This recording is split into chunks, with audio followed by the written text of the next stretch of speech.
Good morning, grade 12s. We're moving on to imperfect competition.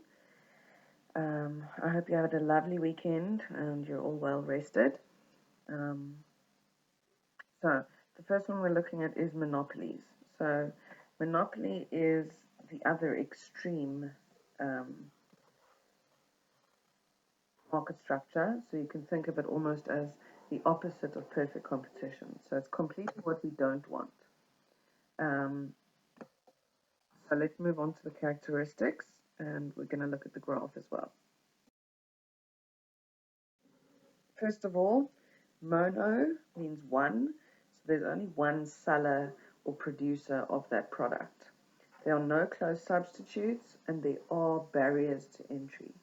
So we get two types of monopolies: natural monopolies, which exist due to um, high startup costs, and we have artificial monopolies, which are created through law. So if you create a product that's brand new, you have a patent put on it, which means nobody else can copy it. So for as long as that patent lasts, you have the monopoly of the market. Nobody else may produce the product like you. Um, if we look at the general characteristics, they're faced with demand curves. So at different prices, there are different there's a different demand. They decide on their production levels, they're exposed to the market, they face substitutes, they may enjoy favorable circumstances, they may exploit consumers, and they're protected by barriers to entry. So let's discuss each of those now. First of all, they're faced with demand curves. So, as I said, at different prices, there will be a different corresponding demand, and they decide, therefore, at which point on the demand curve they'd like to produce, which follows on to them deciding on their production levels. So, once the price has been set, the quantity sold is determined by the demand. If they lower the prices, more will be sold. If they increase the prices, less will be sold.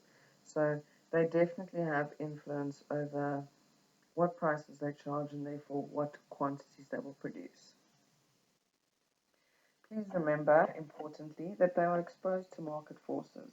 So they cannot keep increasing their prices or charge a price that's very high because, number one, consumers have a limited budget, and number two, um, consumers will eventually find an alternative option. For example, if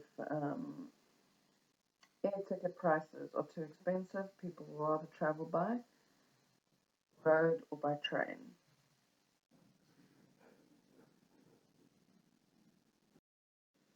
They face substitutes, so there definitely aren't close substitutes because it's a unique product, but definitely over time consumers find different ways of substituting that product. For example, with electricity. In South Africa, our most well-known monopoly is Eskom. They're the only supplier of electricity, but now we see that there's a whole lot of people switching over to solar power. So there isn't a close substitute, but over time alternatives do develop. A monopoly also may exist because of favorable circumstances. For example, um, being the only hardware store in town, or there's laws to protect them, for example, patents. So conditions, it's not a real monopoly. There are other products coming out, or there are other hardware stores that exist. So we call it a quasi monopoly. Monopolies, because they're the only business, they may exploit consumers. Luckily, in South Africa, we have the Competition Commission, which tries to guard against any exploitation. So if a monopoly firm doesn't keep their prices reasonable and is fair to the consumers, the Competition Commission will investigate them, they will have a case, and they will be ordered to do the right thing. And lastly, they are protected by barriers of entry. So as I explained to you, we get our natural monopolies and we have our artificial monopolies. If we look at our comparison between a monopoly and a perfect competitor, very often in a test or exam they like to ask the paragraph questions about this comparison to a perfect competitor. So what you want to compare, the three categories you always want to compare: the price charged, the quantity produced, and the profits in the long run. So in a perfect competitor, the perfect competitor produces the highest quantities of goods at the lowest cost and in the long run makes a normal profit. A monopoly produces less, they charge a higher price, and in the long run and short run they are able to make a economic profit. So the last thing we have to look at is the graph. So as I explained to you, the perfect competition has one demand curve because they're a price taker. The monopoly is a price maker, meaning they've got influence over the price. So we have two revenue curves. The marginal revenue curve will be below the average revenue curve. Why? Because the marginal revenue will always include the effect of the first product which is sold at a higher price. Remember the law of demand, meaning that states if you want to sell more of the product, you need to decrease the price.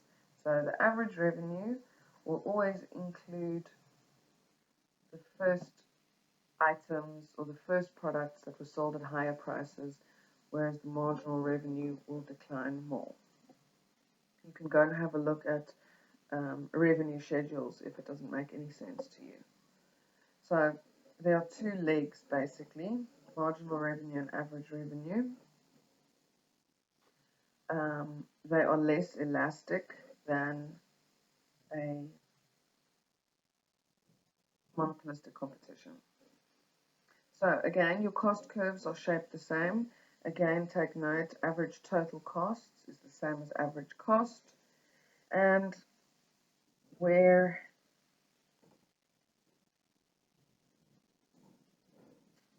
marginal revenue intersects marginal cost, that is your equilibrium. So this part, make a nice big dot, equilibrium. I will later in the week do examples of the calculations, but for now, just study that this is how the graph looks for you. And as we said, a monopoly can make an economic profit in the long or in the short run.